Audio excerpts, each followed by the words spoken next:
در حادثه تروریستی که بعد از ظهر 29 ایول در سیبستان دنقره رخ داد، 2 سیاح از امریکا و 1 نفری از هلند و شویتزاریا جان باختند. از پی حادثه قتل سیاحان در دنقره، مقامات تاجیکستان بدون هیچ استحاله و تحقیق مثل هر وقته در حال حزب نهضت اسلامی تاجیکستان را گناهکار دانست. همگی بعد 1 روز اعلان اتهام، گروه تروریستی داعش مقامات تاجیکستان را غافلگیر نموده با پخش ویدیویی حمله به سیاحان و قتل آنها را به دوش گرفت. پس از اعلان اتهام مقامات تاجیکستان و پهن شدن نوار قسمیات‌کنی 5 نفر جوان تاجیک به خلیفه گروه تروریستی دولت اسلامی ابوبکر بغدادی، در رسانه‌ها و شبکه‌های اجتماعی نظری 10 کارشناسان مشهور جهانی نشر شد. از آن جمله کارشناسان و مقامات کشورهایی که شهروندانشان در این حمله قربان شده بودند، به اتهام تاجیکستان علیه حزب نهضت اسلامی تاجیکستان واکنش‌های جدی نشان داده گفتند جانب دوشنبه با متهم نمودن رقیب سیاسیش می‌خواهد مسئولیت تحلیل و بررسی قضیه را از دوش خود سبک کند.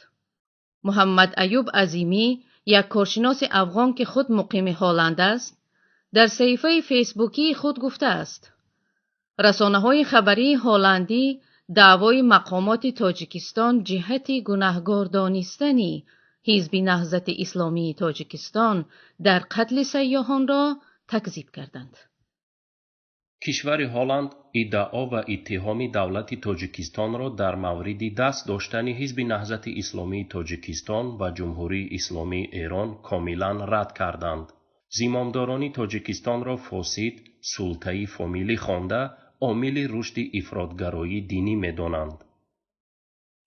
پتر کنوپه، کارشناس هلندی در امور شناخت تروریسم، گروه‌های تروریستی و مسائل آسیای میانه از انستیتوت مشهور مطالعات استراتژی کشور هلند، ضمن صحبتش با خبرنگار دپارتمنت اطلاعاتی هلند، نیدرلندز امروپ شتیختیک، ادعا و اتهام دولت تاجیکستان را در مورد دست داشتن حزب نهضت اسلامی تاجیکستان در کشتار سیاحان کاملا رد کرده است. مقامات تاجیکستان نمی‌داند چگونه بر ضد مخالف سیاسیش حزب نهضت اسلامی تاجیکستان مبارزه برد.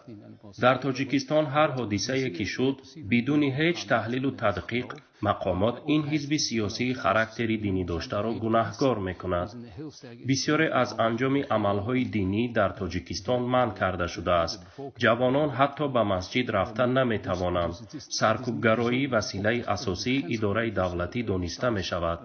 با اینکه اکثریت اهالی تاجیکستان مسلمانند، مردم احساس آزادی عقیده و اندیشه نمی‌کنند و امکانیت ندارند که افکار خود را اظهار نمایند. در ضمن روزنامه مشهور هلندی ایدی نیز در این باره گزارش مفصل به نشر رسانیده.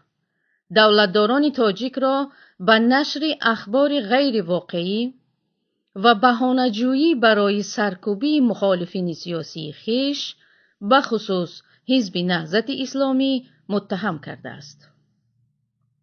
برونو دکوردر، کارشناس آسیای میانه و تاجیکستان از دانشگاه گنت کشور بلژیک نیز در صحبت با خبرگزاری NVS گفته است که امام علی رحمان و یک حلقه خاص خودش با نظامی نیمه افطاریتری غرق در فساد مالی بوده. شهروندان عادی تاجیکستان از این حالت سخت به سطوح آمدند.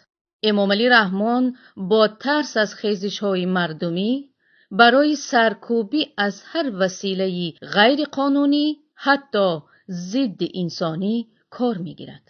Het is dat mij gebracht heeft naar Tadjikistan. مقامات تاجیکستان چندین مرتبه پی در پی کوشش کرد که حزب نهضت اسلامی را از میدان سیاست بیرون کند، اما هرچند فعالیت این حزب ممنوع اعلان شد، برای حکومت تاجیکستان میسر نشد که به مردم تاجیکستان و جامعه جهانی این حزب را سیاه نشان دهد. این عمل ناموفق مقامات تاجیکستان تا به حال ادامه دارد و متهم نمودن این حزب به کشتار سیاحان نیز دوام همان سیاست‌های ناموفق میباشد. روشن است که حکومت تاجیکستان کوشش کرده ایستاده است با هر راه دعوایش درباره این حزب را ثابت نماید. در نشریه معروف آلمانی شپیگل تحلیل درباره حادثه قتل سیاحان خارجی در تاجیکستان نشر شده است که در این مطلب نیز حزب نهضت اسلامی تاجیکستان را مجرم قتل سیاحان دانستنی مقامات تاجیکستان به مسخره کشیده شده. شارح آن می نویسد که بدون هیچ تحقیق جوانی را که بازداشت کرده بودند مجبور می کنند که در نوار بگوید من این عملیات را با مصلحت پیشکی رهبریت حزب نهضت اسلامی تاجیکستان و آمادگی در ایران انجام دادم، چون همیشه نوار اقرارشوی جوان را شام فردای حادثه در تلویزیون دولتی نمایش دادند.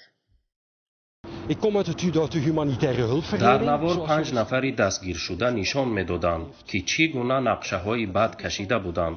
از همه بعدش این بود که جوان رو بروی دوربین حرف میزد، در حالی که در چهرهش ایزی لطوکوب دیده میشد. آن جوان حسین عبدالصمدوف معرفی میشد و با چشم کبوت لطخورده اش در رو بروی کامرا سخن میگفت. درباره آمادگی‌هایشان در ایران و غیره حرف میزد، اما همگی بعد چند ساعتی نمایش داده شدن این نوار در تلویزیون دولتی تاجیکستان، صبح روز سه‌شنبه داعش توسط شبکه اینترنتی اعماق نوار را پخش نموده حمله به سیاحان را به دوش گرفت. خنده آورش هم همین بود که جوانی را که مقامات تاجیکستان بازداشت نموده بودند و چند ساعت پیش در تلویزیون تاجیکستان گفته بود که این عمل را با فرمان حزب نهضت اسلامی تاجیکستان و آمادگی در ایران اجرا کرده است. در این نوار داعش هم سخنور او بوده و خلیفه دولت اسلامی ابوبکر بغدادی قسم یاد کرده است. سفارت امریکا در تاجیکستان و کاخ سفید با وجود قربان شدن یک شهروند این کشور در این حادثه رسما اعلان نمود که تا تحقیق عمیق در گناهکار کردن این یا آن سازمان و یا حزب سراسیمه نخواهد شد. اما پروفسور ادوارد لیمن، پژوهشگر حوزه تاجیکستان، مطالعات امنیتی و تروریسم در دانشگاه کلمبیا امریکا، نویسنده کتاب تاجیکستان در حال تغییر، دولتسازی و گذار اجتماعی، در مصاحبه‌اش با خبرگزاری تصنیم گفت که این عملیات تروریستی هیچ ربطی به حزب نهضت اسلامی تاجیکستان ندارد. ما تاکنون هیچ ارتباطی اعضای حزب نهضت اسلامی تاجیکستان را با امور خشونت‌آمیز ندیده‌ایم، اما حذف این حزب تفسیرهای متفاوتی را به امام خطیب‌های دولتی و عالمان پیشنهاد می‌کرد که دقیقاً گفتگوهای مذهبی در کشور را موجب شده است. محدودیت‌های اسلامی نیز دقیقاً در پیام‌های داعش مورد استفاده قرار گرفته و می‌تواند نقش مهم در بسیاری از موارد بازی کند. دور رادیوی آزادی روز سه‌شنبه 31 ایول گزارش نشر کرد. در آن گفته می‌شد که اکثر دیپلمات‌های خارجی در تاجیکستان از گناهکار دانستن یگان حزب و یا کشور خودداری کردند. آنها گفتند که تا نتیجه تحقیق انتظار خواهند ماند. شبکه شوایسر رادیو اون فرنزه، رادیو و تلویزیون شویتزاریا درباره این حادثه با دانیل گلاوس، کارشناس مسائل وابسته به تروریسم و اکستریمیسم که خاص برای شبکه SRF فعالیت می‌کند، مصاحبه انجام داده است که در این مصاحبه این کارشناس نیز با باوری کامل می‌گوید که این عملی تروریستی از جانب داعش عملی گردیده است. فشرده مصاحبه و شکل ذیل است.